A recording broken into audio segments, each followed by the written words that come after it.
So the Culturally Nourishing Schooling project is primarily a project about school reform. It's about changing schooling practices.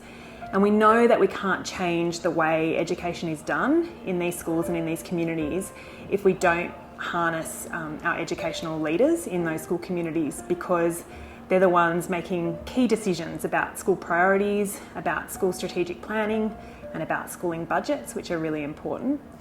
But importantly for culturally nourishing schooling, we take a really wide and inclusive view about what school leadership means. And so it's not just conventionally your principal and deputy principal or school executive leaders. School leaders in the Culturally Nourishing Schooling project crucially involve our Aboriginal cultural mentors, who are leaders in the context of the Culturally Nourishing Schooling project. And it's a way that we include community in leading in our project.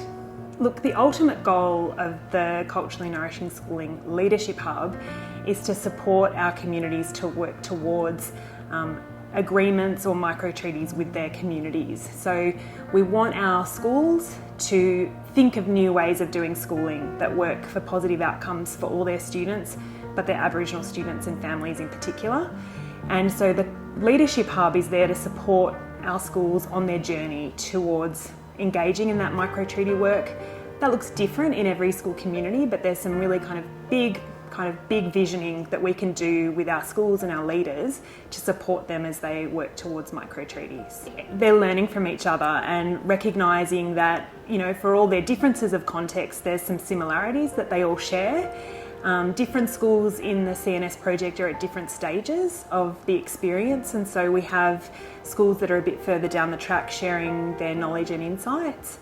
And CNX is contextualised in every school, and so what it means is there are differences that can be shared, different approaches that can be shared across schools, and you know, that sense of collective wisdom as well, that we're all going through a similar experience.